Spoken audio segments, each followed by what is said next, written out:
Dear Father, we thank you for your many blessings. We thank you for all the wonderful things that you've done for us, all that you're going to do. We love you, we thank you, we magnify your glorious and matchless name. Oh God, we just ask that you would watch over us as we talk your word. Oh God, we ask that you would word our mouth. Ask that you would allow what we say to be acceptable and pleasing in your sight. We ask that this message would encourage and uplift, empower, enrich. Oh God, we love you and we thank you. We won't take any credit for ourselves, but we'll give it all to you. These requests we ask in your precious name. Thank God. Thank God. Thank God. Thank God. Amen. Amen. Amen. Thank you, Brother Noel, for that selection. Amen. And certainly I do want to thank him. Amen. We want this month to be a month of celebrating the greatest birth that ever happened. Amen.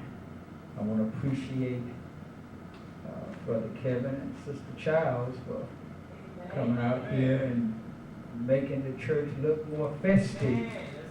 Amen. And making it look more like a place that needs some festivities going on. Amen. I'm looking at doors and lights and, amen, balls, bright things. Amen. Cheery things. Matthew 6 and 26, only one verse for our hearing on today. Found in Matthew 6 and 26.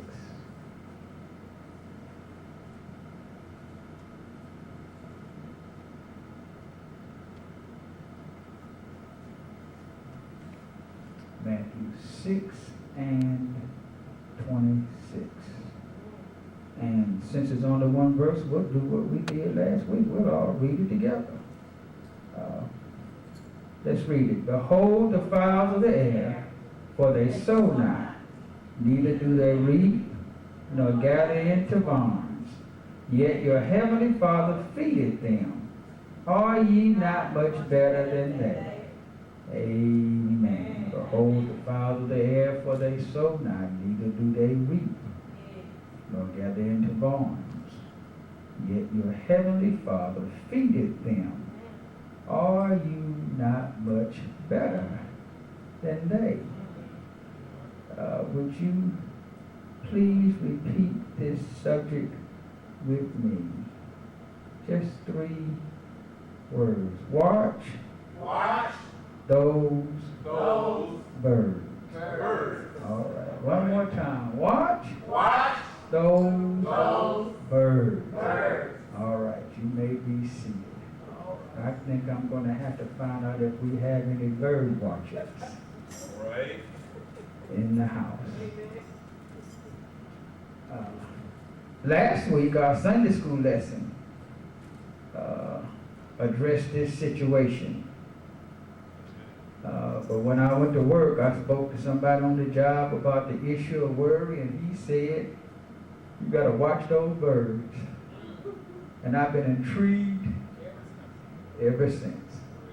So I wanted to look and see for myself in a deeper way to see what the Savior is telling us about bird watching.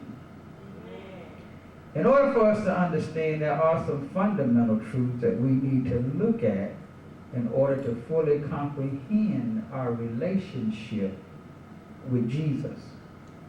We need to know that God exists and that God cares.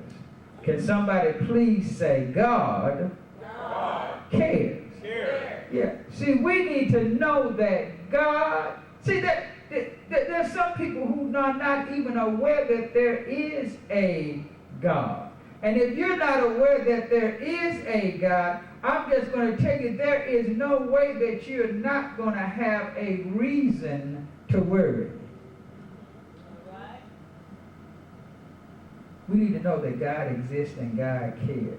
Amen. Through his Son, Jesus Christ, by the power of the Holy Ghost, God is involved in our lives. That right there is enough relief for take a little worry off. The God who created the universe, the God who spoke the words and the birds flew and the fishes swam. He's involved in my life. Hebrews 11:6 reads, but without faith it is impossible to please him. For he that cometh to God must believe that he is, and he is a rewarder of them that diligently seek him. See, worry has many stages and flavors and layers. But it just seems to me that whatever form worry takes is always more negative than positive. Actually, worry can be described as a type of fear. If I ask you what is the opposite of up, you would say down. If I asked you what was the opposite of hot, you would say cold. If I asked you what was the opposite of in, you would say out. Well, the opposite of faith is fear.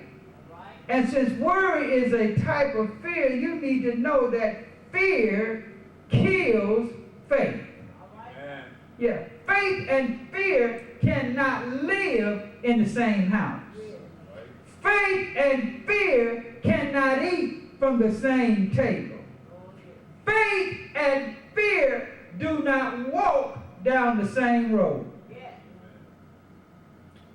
1 John 4:18 writes, John writes that fear will torment you. See, taking it further, worry is a form of torment, form of torture. Because if you worry enough, it'll cause you to lose your sleep. If you worry enough, it'll cause you to lose your appetite. Proverbs 12:25 in the contemporary English version, it says, worry is a heavy burden.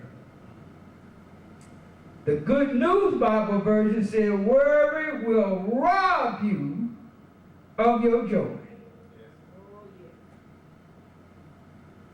Yeah. See, when you rob somebody, you take something that belongs to them. Joy belongs to us. But if we worry, worry will rob you of your joy. Paul writes in Philippians, the 4th chapter, the 6th verse, be careful for nothing, but in everything by prayer and supplication with thanksgiving, let your requests be known unto God. The contemporary English version, I want y'all to watch this. It says, don't worry about anything, but pray about everything. With thankful hearts, offer up your prayers and requests to God. Don't worry about anything, but pray about everything. Y'all repeat that with me. Don't worry about anything, but pray about everything. Brother Perry happens to like the Mississippi Mass Choir. And there's a song that they did not author, but that they used to sing. What a friend we have in Jesus. All our sins and griefs to bear. What a privilege it is to carry everything to God in prayer. Oh, what peace we often forfeit. Oh, what needless pain we bear. All because we do not carry everything to God in prayer. If you worry, pray. If you down, pray. If you sick, pray. If you discouraged, pray. If you disturbed, pray. And the peace of God which passeth all understanding shall keep your hearts and minds through Christ Jesus. In Christ there is peace in the midst of the storm. Now listen to what this is saying. It didn't say that God was going to take away the storm, but he said that you'll have peace in the midst of the storm. That means through the thunder there's peace. Through the lightning there's peace. Through the torrential rain there's peace. Yes. When I came to this church, I used to sing this song, I trust in God. Yeah. Wherever I may be, on mountain peaks or on the stormy sea, though billows roll, he keeps my soul. My heavenly Father watches over me. Yes, sir. So why should I be worried when my heavenly Father is watching over me? To make this clear, I want us to look at Paul's letter to the Corinthian church. He writes in the 4th chapter and the 8th verse, we are troubled on every side, yet not distressed. We are perplexed, but not in despair. Now, did you see what he wrote? He said, we are troubled on every side. Emphasis on every side. Yet, we are not distressed. Kind of remind me of the song I heard from another church. It said, trouble in my way. I have to cry sometimes. But that's all right, because I know that Jesus will fix it. And I want to piggyback on that thought. See, I'm not worried, even though I'm suffering. See, I'm suffering, but that's all right, because I know that Jesus will fix it. I'm in physical pain and discomfort, but even though I'm in physical pain and discomfort, that's all right. I'm in a difficult situation, but that's all right. And what Paul was saying, that constantly their lives were in danger, but I can hear him saying that that's all right, because Jesus will fix it. No matter what's off, Jesus will fix it.